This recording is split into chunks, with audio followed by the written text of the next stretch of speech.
1952 में British parliament ने witchcraft act हटाया है और उसके बाद हमें बताया जाता है कि साहब हम जो हैं वो बराबरी में विश्वास नहीं करते थे। हमारी बराबरी क्या थी मैं बताना चाहता हूं। जब हम चांद के अछूते दक्षिणी ध्रुव तक गए तो हर देश को अधिकार है कि जिस पॉइंट पर आप टच करेंगे उस पॉइंट का नाम आप रख सकते हैं। तो प्रधानमंत्री मोदी जी ने क्या नाम रखा? पॉइंट शिव शक्ति। सिर्फ हमारी एक सभ्यता है जिसमें शिव और शक्ति दोनों हैं।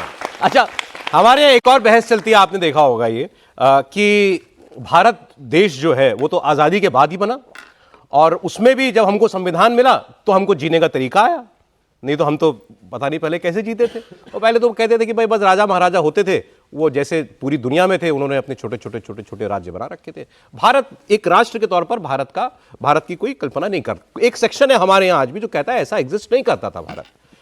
जो दूसरा वर्ग है, जो इतिहासकार बताते हैं, और जो सच है वो ये कहता है कि आपको नक्शे पर उकेर कर अंग्रेजों ने कुछ लकीरें में एक देश बांध के जरूर बता दिया दुनिया को कि ये इंडिया है, ये भारत है 1947 में, लेकिन आप तो हजारों साल से हो।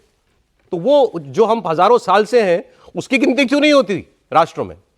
मैं सर एक चीनी एक्सपर्ट को सुन रहा था, वो अमेरिका के टेलीविजन चैनल पर, ये ट्रम्प साहब ने जो दुनिया में अफरा तफरी मचाई है उस पर ट्रेड पर बात कर रहे थे। प्रतिद्वंदी है लेकिन सीखने लायक बात की उस आदमी ने, चीन के एक्सपर्ट ने।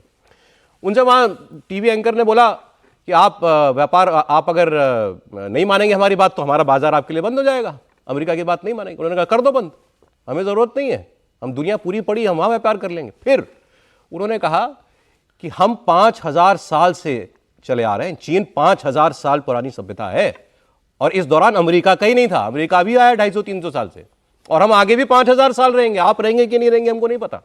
उस व्यक्ति को यह बोध है कि मेरा आज दुनिया की परिस्थिति कुछ भी हो, मैं 5000 साल से चला आ रहा हूं, मेरा क्या बिगाड़ोगे? लेकिन हमारे यहां यह बताना पड़ता है। आपने बहुत अच्छा उल्लेख किया, पर 5000 साल पहले या 2000 साल पहले भी तक चाइनीज सिविलाइजेशन में भारत का नाम क्या था? भारत का नाम चाइनीज, प्राचीन चाइनीज भाषा में टियानजाओ, TIANZHU। जाओ शब्द वहां पर सेंटर के लिए प्रयोग होता, केंद्र। जैसे अपने आप पुर, नागपुर, जयपुर, कानपुर, शोलापुर, वैसे वहां आप देखेंगे हॉन्जाओ, ग्वानजाओ। जाओ शब्द बहुत शहरों में।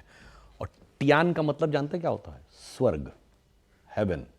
टियानजाओ मीन्स सेंटर ऑफ हेवन। अब आप ये बताइए, जैपनीज सिविलाइजेशन में Tianjuk, again centre of heaven. तो भाई साहब, चाइना तो अपने पे गर्व कर रहा है, पर चाइना जिसको स्वर्ग का केंद्र मानता था, उसको गर्व करने की भावना से पूरी तरह महरूम कर दिया गया, उसको कुचल दिया गया। मैंने एक जगह बचपन में पढ़ा, सुना था कि जब नेहरू से माओ की पहली मुलाकात हुई तो माओ ने नेहरू से कहा कि do you know what is the ancient believe in our country regarding your country, यानी in believe in China regarding India. तो नेहरू ने पूछा क्या? तो माओ कहता है in our ancient believe if somebody wants to get out of the cycles of birth and rebirth he has to be born in India. आप सोचिए ये देश क्या था, और इसके बावजूद उस देश का आत्मबोध नहीं। आज हमें यह पढ़ाया जाता है, एक बड़े भारी सलाहकार है ना कांग्रेस पार्टी के, युवराज के सलाहकार, जिन्होंने 2024 के लोकसभा चुनाव समय क्या कहा? अरे साहब, वो वेस्टर्न इंडिया वाले तो अरब से आए हैं, और ईस्टर्न वाले चाइनीज हैं, और नॉर्दर्न वाले यूरोपियन हैं, और सदर्न वाले अफ्रीकन हैं। भाई साहब, ये जोड़ तोड़ के कहीं का ईट कहीं का रोड़ा, भानुमति ने कुनबा जोड़ा। गंगाराम जी